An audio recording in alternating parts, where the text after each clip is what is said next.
It's me Simran Sahani, welcome to my channel. और आज हम पढ़ने वाले हैं क्या, we are not afraid to die के क्वेश्चन आंसर्स। तो स्टार्ट करते हैं मोस्ट इंपॉर्टेंट क्वेश्चन हमारे इस चैप्टर के। तो ये अगर आपका एग्जाम है इस हफ्ते में, हाफ ईयरली है या फाइनल एग्जाम है, जो भी आपका एग्जाम है, आप किसी भी बोर्ड के स्टूडेंट हो, अगर ये क्वेश्चन प्रैक्टिस कर लिए तो again I am telling you, कुछ और पढ़ने की जरूरत ही नहीं है, पूरा पेपर इसी में से आ जाएगा। ये समझ लो, ये 10-12 क्वेश्चन जो इस चैप्टर के मैं करा रही हूँ, इन्हें बाय हार्ट कर लो and you will be able to solve any question, चाहे लॉन्ग हो, चाहे शॉर्ट हो, चाहे एमसीक्यू ही क्यों ना हो। Okay ji, let's begin. तो यहाँ पे आप देख सकते हो एक समरी गिवन है इस चैप्टर की, जो सब मैंने अपनी इंस्टाग्राम आईडी पे अपलोड कर दी है। और यहाँ पे क्वेश्चंस है जो शायद मैं अपलोड ना करूँ, क्योंकि ये नोटबुक सीरीज है। आपको इसको नोटबुक में अभी इस वीडियो को देखते हुए नोट डाउन करना है, ठीक है। स्क्रीनशॉट लो, पॉज करो और लिखते रहो साथ साथ में, जिससे क्या है तुम्हारी रिटन प्रैक्टिस हो, ठीक है जी। चलिए शुरू करते हैं। Who was the narrator, what daring adventure did he undertake. तो नरेटर कौन थे? The narrator 37 year old businessman थे। और वो क्या करते हैं, नेक्स्ट क्वेश्चन पे आते हैं अब हम। वो अपनी वाइफ के साथ क्या करते हैं, he aim to replicate the global voyage made by captain James Cook 200 years ago. तो नरेटर कौन है? नरेटर जो हमारे चैप्टर के राइटर है, वो एक 37 ईयर ओल्ड बिजनेसमैन है। और वो अपनी वाइफ के साथ मिलकर एक प्लान बनाते हैं कि वो अराउंड द वर्ल्ड जर्नी जो करी थी कैप्टन जेम्स कुक ने 200 साल पहले, उसे रिपीट करेंगे।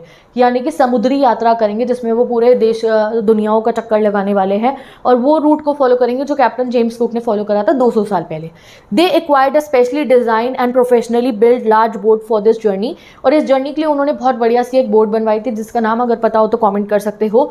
दे हैड बीन प्रिपेयरिंग एक्सटेंसिवली, और इस चीज़ के लिए उन्होंने बहुत तैयारी भी करी फॉर 16 ईयर्स। लगभग 16 साल उन्होंने क्या करा, अपनी जो है स्किल को, कि वो जहाज चला पाए, एक शिप चला पाए, उसको ब्रिटिश वाटर्स में, ब्रिटिश यानी कि वही ब्रिटिश के आसपास में, ब्रिटेन के आसपास के जितने भी समुद्र है वहाँ पे चला के जो है जहाज चलाना सीखा। सारी मुसीबतों का सामना करना उन्होंने सीखा। ऐसे ही नहीं तुम जो है पूरी दुनिया का चक्कर लगाना शुरू कर दोगे एक शिप खरीद के, नहीं, सीखना पड़ेगा पहले, ठीक है। What preparation did the narrator and his wife make for their round the world sea voyage? क्या प्रिपरेशन उन्होंने की थी, ठीक है। और एक क्वेश्चन और है कि इन चारों के फैमिली मेंबर्स का नाम मुझे कमेंट सेक्शन में बता दो। नरेटर का नाम चलो मत बताओ, पर उनकी वाइफ का और उनके दोनों बच्चों का नाम बता दो। टू रेप्लिकेट, नरेटर का नाम मैं बताऊंगी तुम्हारे को क्या है, ठीक है। तो to replicate captain James Cook historic voyage, replicate मतलब रिपीट करने के लिए, कैप्टन जेम्स कुक का historic voyage, the narrator and his wife spend 16 years preparing. 16 साल उन्होंने मेहनत करी इस चीज़ के लिए, प्रैक्टिस करी। They acquire a specially design boat named Wave Walker, तो खर्चा भी बहुत हुआ होगा। वेव वॉकर बनवाया है इन्होंने अपना ship, which was 23 meters long, जो 23 मीटर लंबा था, 30 टन का उसका वेट था। They rigorously tested the boat in challenging weather condition, और उसको टेस्ट कर उन्होंने चैलेंजिंग वेदर्स के अंदर, खतरनाक तूफानों के अंदर। And dedicated their time to master their जो है sea faring skills in British water. Sea faring skill मतलब जहाज चलाना, ठीक है। ensuring they were mentally and physically ready for extensive journey, और ये इंश्योर करने के लिए कि वो मेंटली और फिजिकली रेडी है इस जर्नी के लिए। So I am getting a side, आप इसको स्क्रीनशॉट क्लिक करो या पॉज करके लिखना शुरू कर दो इस आंसर को, ठीक है। अगले क्वेश्चन पे आते हैं। Who were the passengers on the boat? What role did Larry and Herb play? Passenger कौन कौन थे बोट पे, लैरी और हर्ब कौन थे? Why did they take 2 crewmen from the Cape Town? Cap Town से उन्होंने 2 crewmen को क्यों लिया था? 3 क्वेश्चन एंड 1 आंसर, ठीक है जी। तो the 4 people were on the boat. The narrator, सबसे पहले शुरुआत में 4 लोग होते हैं बोट पे। नरेटर, उनकी वाइफ मैरी, उनका बेटा जॉनथन एंड उनकी daughter Suzanne. They sailed 1,05,000 kilometre to the west coast of Africa and Cape Town. तो वो इंग्लैंड से निकलकर केप टाउन तक पहुंच जाते हैं, साउथ अफ्रीका तक, अकेले चारों। Before continuing their voyage eastward from Cape Town, but Cape Town से ईस्टवर्ड आने से पहले, मतलब केप टाउन से सदर्न इंडियन ओशन में एंटर करने से पहले, दे हायर 2 एक्सपीरियंस क्रूमैन। वो 2 एक्सपीरियंस क्रूमैन को अपने साथ रखते हैं। लैरी विजल था अमेरिकन और हर्ब सीगलर था एक स्विट्जरलैंड का। The narrator new they needed expert assistance, और वो क्यों रखते हैं उनको, क्योंकि उन्हें पता था आगे खतरनाक मामला होने वाला है, बहुत एक बढ़िया, आप लोगों को अच्छा खासे सेलर्स चाहिए अपने साथ में, तब तुम शिप को चला पाओगे नेविगेट करने के लिए, इसलिए वो उनको रखते हैं अपने साथ में। तो ज्वाइन उनको केप टाउन से वो लोग करते हैं। नेक्स्ट क्वेश्चन पे आते हैं हम। Describe the boat Wave Walker. तो for their ambitious journey the narrator and his wife commissioned a professionally build boat called Wave Walker. तो वो एक प्रोफेशनली बिल्ड बोट बनाते हैं जिसका नाम उन्होंने रखा wave walker. This vessel was a wooden hulled sail boat, would की बनी हुई थी, 23 मीटर लेंथ थी इसकी, इसका वेट था 30 टन का। They invested months in outfitting and testing the boat to ensure it was robust enough to handle rough waters. और उसको उन्होंने टेस्ट भी करा कि हाँ वो इतनी मजबूत है, रॉबस्ट मतलब वो इतनी मजबूत है कि वो खतरनाक तूफानों को झेल सकती है। Next difficulty did they face on January 2? तो after celebrating Christmas the weather worsened. On the morning of January 2, the waves grew enormous as the ship rose to top of each wave. They could see the vast sea rolling towards them, accompanied by howling winds. तो बहुत ज़्यादा weather ख़राब हो जाता है, तो वो आपने ऐसे एक्सप्लेन कर देना है। Next question, how did they tackle these challenges? तो जो चैलेंजेस उनके सामने आते हैं 2 जनवरी को, वो उसे कैसे उसके लिए प्रिपेयर करते हैं? तो सबसे पहले दे लोअर्ड द स्टॉर्म जिप नीचे कर दी, यानी कि वो जो कपड़े लगा होते हैं जिससे शिप की स्पीड स्लो हो जाए। And secured a heavy morning group in a loop across the stern to slow the boat. और फिर बोट की स्पीड को धीरे करते हैं। They double check all safety measure, सब कुछ चेक करते हैं। Went through their life raft drill, life jackets पहन लेते हैं। And attach life lines and donned oil skins and life jackets.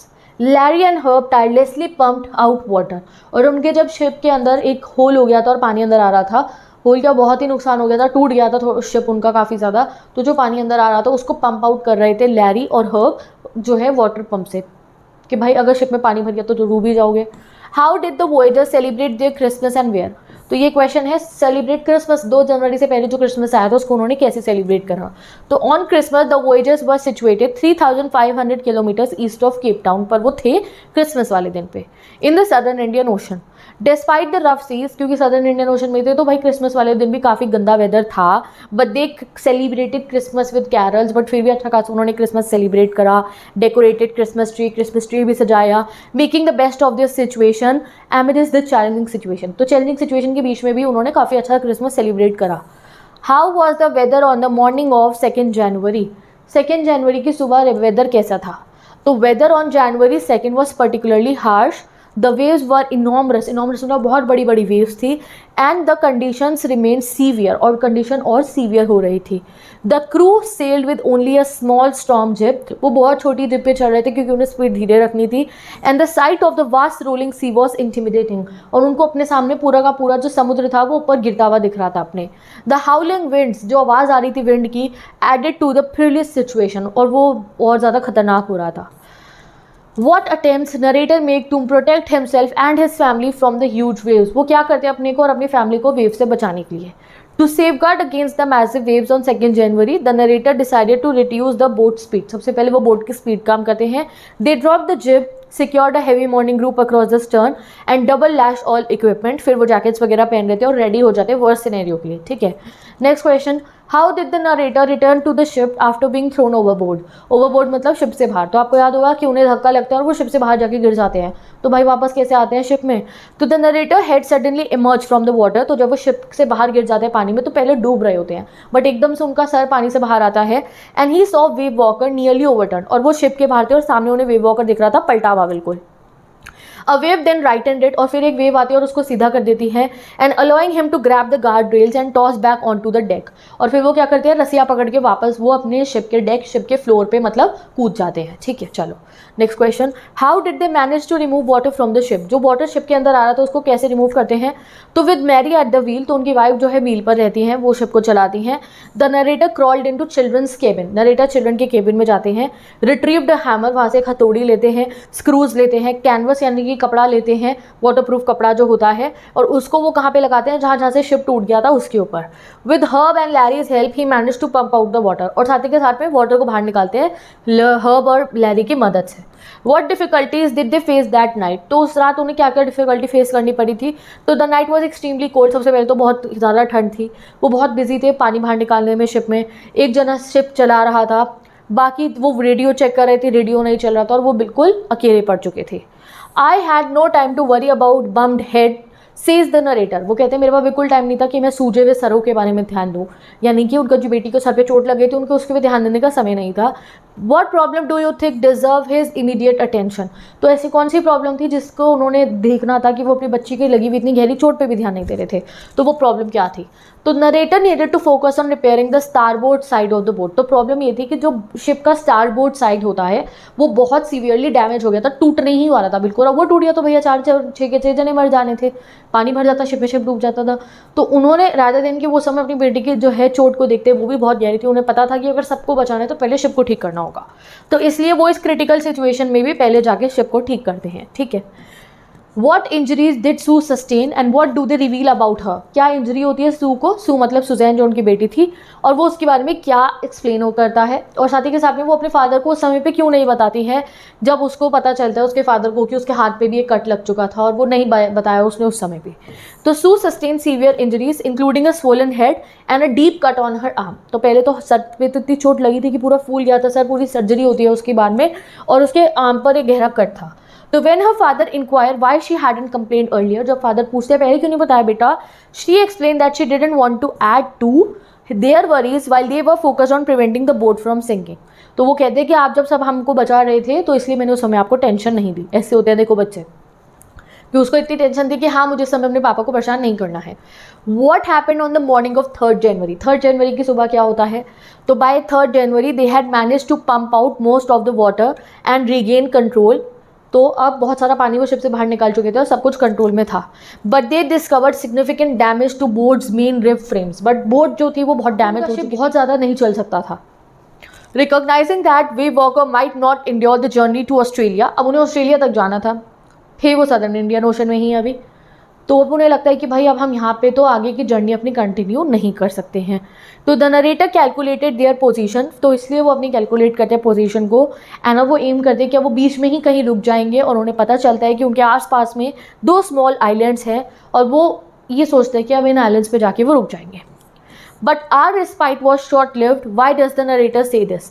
तो वो कहते हैं रेस्पाइट मतलब क्या, जो हमें सुख चैन मिला था वो कुछ समय का ही था। कि ऐसा क्यों कहा नरेटर ने? क्योंकि 2 तारीख का जो भयंकर तूफान देखिए था ये उन्होंने, कि क्या होता है 4 तारीख को फिर से जब वो पहला खाना खाते हैं, थोड़ा बहुत बचा कुचा खा लेते हैं, क्रैकर्स वगैरह पड़े होते हैं, बिस्किट वगैरह खाते हैं, उतने में ही जब वो खा के सेटल डाउन हुए ही थे कि 4 जनवरी को फिर से बहुत सारे स्टॉर्मी क्लाउड्स आ जाते हैं, काले घने बादल आ जाते हैं, विंड की स्पीड 40 नॉट्स हो जाती है, फिर से तेज हवाएं चलने लगती हैं, एंड द सी बिकम रफर, और सी ऐसी खतरनाक हो जाती है। And by dawn of 5 January the situation worsened again, और 5 जनवरी की सुबह तक सिचुएशन और बुरी हो गई थी। इनफैक्ट ऐसी हालत हो गई थी कि नरेटर और उनकी वाइफ तो शिप पर आराम से बैठ गए थे और मौत का इंतजार तक कर रहे थे। What did John say that left the narrator speechless? और जब इतनी खतरनाक सिचुएशन थी तो याद होगा तुम्हें कि जॉन, जो उनका बेटा है जॉनथन, उससे नरेटर मिलने जाते हैं तो वो अपने फादर को कुछ कहता है। तो क्या कहता है वो? तो when the narrator tried to reassure the children, John said they were not afraid of dying if we all 4 of them could be together. The narrator was speechless but determined to fight the sea with everything he had. और उसके बाद जब वो अपने बेटे की ये बात सुनते हैं कि मेरे बेटे को मरने से डर नहीं लग रहा है अगर हम सब साथ में हैं, तो वो सोचते हैं मैं अपने बच्चों को नहीं मरने दूंगा, और फिर वो केबिन में जाके ढूंढते हैं उन आइलैंड्स को जो उन्हें सेव कर सकता है। ठीक है, next question, what did John say that left narrator speechless? ऐसे हमने पढ़ लिया है। What did narrator do after deciding to fight the sea? जब वो डिसाइड करते हैं कि अब मैं समुद्र से नहीं हारूंगा, मैं जीतूंगा, मुझे अपने बच्चों को बचाना है, तो वो क्या करते हैं? Describe how narrator tried his best to find small islands for the last time. कैसे वो आइलैंड्स को ढूंढते हैं? तो डिस्पाइट एडवर्स वेदर, बहुत गंदा वेदर था, and a malfunctioning compass भी खराब था, the narrator made one final attempt to locate Ile Amsterdam. वो एक आखिरी अटेम्प्ट करते हैं उनको ढूंढने को। At 2 PM he calculated the effect of westerly winds, वो इफेक्ट देखते हैं हवाओं ये कैसी चल रही हैं, and instructed the crew to steer 185 degrees, और वो कहते हैं 185 डिग्रीज की तरफ मोड़ दो। He hoped that by 5 PM they would spot the island, और उन्हें लगता है 5 बजे तक तो भाई हम आइलैंड तक पहुँच जाएंगे। After taking a nap he woke to the joyous news from his children that they had indeed found the island, और कुछ समय सोने के बाद जब वो उनके बच्चे उन्हें उठाने आते हैं तब उन्हें पता चलता है कि वो बच गए हैं। Why did the narrator feel he wasn't the best captain? What surprise awaited him? तो भाई नरेटर को जब वो सो रहे होते हैं तो बच्चे उठाने जाते हैं और कहते हैं you are the best captain, तो उन्हें बहुत ही हैरानी होती है कि मैं कहाँ से बेस्ट कैप्टन हो गया, ऐसा क्यों? तो क्योंकि उन्हें ऐसा लग रहा होता है कि आइलैंड निकल चुके होंगे, बट वो आइलैंड सामने ही थे उनके। तो when John called him the best daddy and captain, the narrator failed he had failed since he hadn't found the island. In reality the island was right in front of them. Why did the narrator call Ile Amsterdam the most beautiful island in the world? क्योंकि वो island उनको बचाने वाले थे। तो Ile Amsterdam represented the voyagers only chance of survival making it appear exceptionally beautiful. तो वो मरने की हालत में थे और वही आइलैंड उन्हें बचा सकता था, तो इसलिए वो दुनिया का सबसे सुंदर आइलैंड था उनके लिए। रीचिंग द आइलैंड, जैसे वो आइलैंड पहुंचते हैं, मेंट दे हैड सर्वाइव देयर ऑर्डील। ऑर्डील मतलब जो बुरी घटना उनके साथ होने वाली थी वो उसको सर्वाइव कर गए हैं। Making it a symbol of hope and victory in their fight for survival. तो इसलिए आयल एम्स्टरडैम को वो ब्यूटीफुल कहते हैं। तो with this guys we have completed important question of this chapter also. इसके ऊपर कोई क्वेश्चन नहीं आ सकता, इन्हें अच्छे से प्रैक्टिस कर लेना, वीडियो को रिवाइंड करके देख सकते हो, पॉज करके इन क्वेश्चन को नोट डाउन कर लो। और ऐसे ही हम मिलेंगे नेक्स्ट वीडियो में जहां मैं आपको नेक्स्ट चैप्टर के इंपॉर्टेंट क्वेश्चन कराऊंगी। अगर ये चैप्टर नहीं पढ़ा है तो मैं वीडियो लिंक डिस्क्रिप्शन बॉक्स में लगा रही हूँ, जाके चैप्टर पढ़ लो। Bye bye.